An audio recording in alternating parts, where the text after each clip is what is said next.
Indeed. All right, Elizabeth, thank you. Our president says the savagery of radical Islam started with the Christians. And lest we get on our high horse and think this is unique to some other place, remember that during the Crusades and the Inquisition, people committed terrible deeds in the name of Christ. Dr. Robert Jeffers says President Obama tried to be politically correct but was historically incorrect. He's a Fox News contributor and pastor and author of Countdown to the Apocalypse, Why ISIS and Ebola Are Only the Beginning. He joins us today from Dallas. Good morning to you, sir. Good morning, Steve. Okay, so you say the president may have been trying to be politically correct, but historically his facts are all screwed up. Why?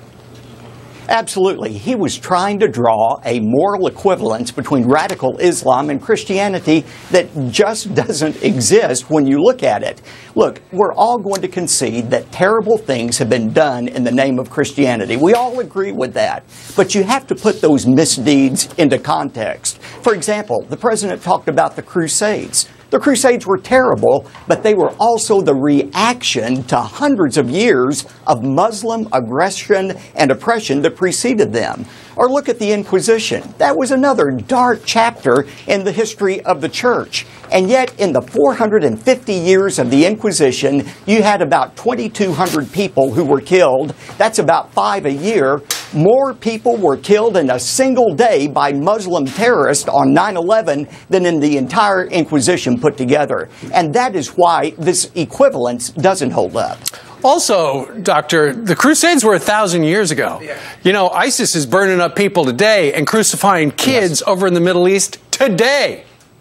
Yes. That's exactly right. And look, we need to say something that is politically incorrect, but is absolutely true. Go ahead. And that is, that is when these Christian nut jobs do things that are wrong and violent, they are acting in opposition to their faith. You cannot find a single verse in the New Testament that commands violence against unbelievers. But when these radical Islamists commit acts of terror, they can point to numerous verses in the Quran that say to commit violence against the infidels. You know, Jesus said, love your enemies. Muhammad said, crucify your enemies, amputate their limbs. Jesus was the Prince of Peace. Muhammad was the Prince of War. The fact is, those are the facts, and facts are stubborn things.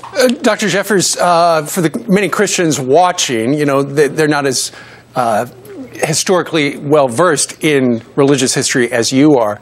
Should Christians be offended by what the president said yesterday?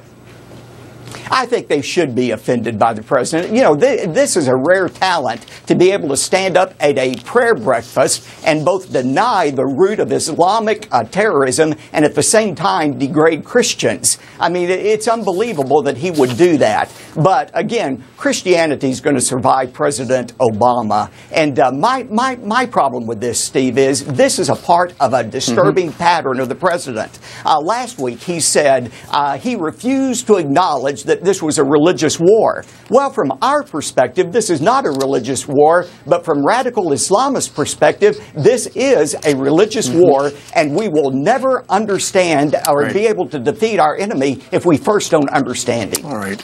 Dr. Jeffers, sharing your opinion from Dallas today, sir. Thank you very much.